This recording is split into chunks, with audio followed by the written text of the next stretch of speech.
नमस्कार दोस्तों, कृष्णवाणी चैनल में आपका स्वागत है।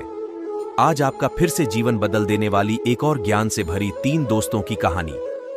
जीवन में दोस्तों, ये बात तो सच है कि ज्ञान और शिक्षा ऐसे अनमोल तोहफे हैं जिसे हासिल करना बेशक मुश्किल जरूर है, लेकिन अगर आप कठिन परिश्रम करना जानते हैं और चाहते हैं कि आपके पास भी वो सब कुछ हो जो हर सफल इंसान के पास है, जैसे बंगला, पैसा, गाड़ी और सबसे जरूरी इज्जत, तो आपको इनको पाने के लिए शिक्षा और ज्ञान को हासिल करना बहुत जरूरी है। इसलिए आज हम आपके लिए लेकर आए हैं एक ऐसी कहानी जिससे आपको शिक्षा और ज्ञान का महत्व समझ में आएगा। 3 दोस्तों की अलग अलग सोच। एक बार की बात है, एक राजा अपने सिपाहियों के साथ जंगल में शिकार के लिए गया, लेकिन अचानक बारिश का मौसम होने की वजह से आकाश में अंधेरा छाने लगा। राजा अपने महल से भटक गया और सिपाहियों से अलग हो गया। भूख, प्यास और थकावट की वजह से उस राजा की हालत बहुत बुरी हो गई थी। राजा बहुत परेशान हो गया, लेकिन कुछ वक्त बाद राजा को 3 बच्चे दिखाई दिए। तीनों बच्चे काफी अच्छे दोस्त लग रहे थे। राजा ने उन तीनों बच्चों को अपने पास बुलाया और कहा, क्या तुम मेरे खाने के लिए खाना और पीने के लिए पानी ला सकते हो? ये सुनकर तीनों बच्चों ने कहा, जी, हम अभी घर जाकर आपके लिए कुछ लेकर आते हैं। ये कहकर तीनों बच्चे अपने गांव की तरफ भागे और अपने घर से राजा के खाने के लिए काफी कुछ ले आए। राजा बच्चों के जोश और प्यार को देखकर बहुत खुश हुए और तीनों बच्चों से एक सवाल पूछा, बच्चों, मुझे आज तुम तीनों से मिलकर बहुत खुशी हुई है। तुम अपने जीवन में क्या करना चाहते हो? मुझे बताओ, मैं तुम्हारे लिए कुछ करना चाहता हूं। बोलो, तुम्हें क्या चाहिए?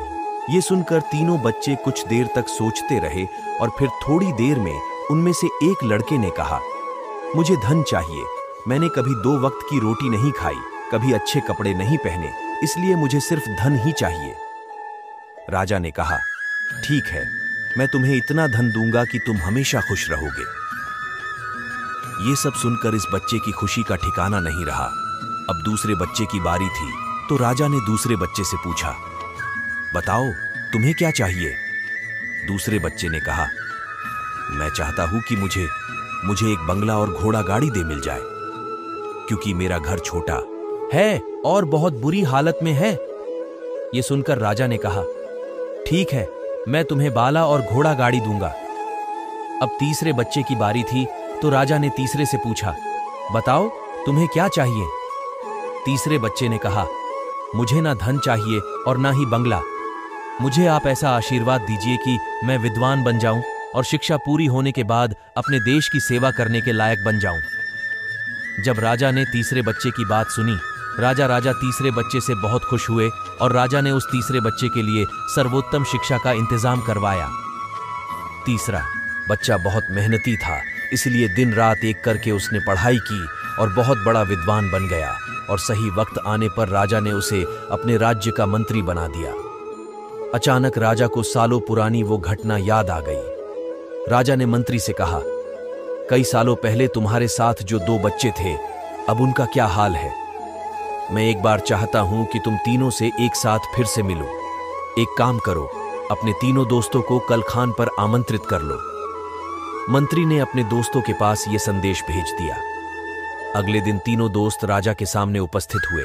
राजा ने कहा, आज मैं तुम तीनों को फिर से एक साथ देखकर बहुत खुश हूं। राजा ने मंत्री के कंधे पर हाथ रखकर कहा, इनके बारे में तो मैं जानता हूं, तुम दोनों मुझे अपने बारे में कुछ बताओ। यह सुनकर जिस लड़के ने धन मांगा था, उस लड़के ने कहा, महाराज, मैं बहुत परेशान हूं। आपने जितना धन मुझे दिया था, उतना धन पाकर मैं बहुत आलसी हो गया और मैंने बहुत सी बेकार चीजों में अपने धन को बर्बाद किया और मेरा बहुत सारा धन चोरी भी हो गया। इसलिए मैं आज उसी हालत में हूं जिसमें आपने मुझे पहले देखा था। यह सुनकर राजा ने दूसरे लड़के से पूछा, बताओ, तुम कैसे हो? दूसरे लड़के जवाब दिया, महाराज, मेरा भी कुछ ऐसा ही हाल है। मैं तो अपने बंगले में बहुत खुशी और सुकून से रह रहा था, लेकिन कुछ वक्त पहले आई बाढ़ में मेरा सब कुछ बर्बाद हो गया। मैं भी उसी हाल में हूं जिसमें आपने मुझे पहले देखा था। यह सब सुनकर राजा ने कहा, अब इस बात को हमेशा याद रखना कि धन, दौलत, संपत्ति हमारे पास हमेशा नहीं रहती। लेकिन ज्ञान और शिक्षा ऐसे अनमोल खजाने हैं जो हमेशा हमारे पास रहते हैं और इसे कोई चुरा भी नहीं सकता। अगर तुम शिक्षा में विद्वान बन जाओगे तो धन और संपत्ति अपने आप तुम्हें मिल जाएंगे। सीख। धन पाने का लालच हर किसी को होता है। हर कोई चाहता है कि वो अच्छे घर में रहे, अच्छा खाना खाए और अच्छे कपड़े पहनकर एक सेठ की जिंदगी जिए। लेकिन ज्ञान और शिक्षा के बिना अगर आपको बंगला, पैसा, गाड़ी मिल भी जाए तब भी वो आपके किसी काम का नहीं, क्योंकि तब आपको समझ ही नहीं आएगा कि इसे संभालना कैसे है।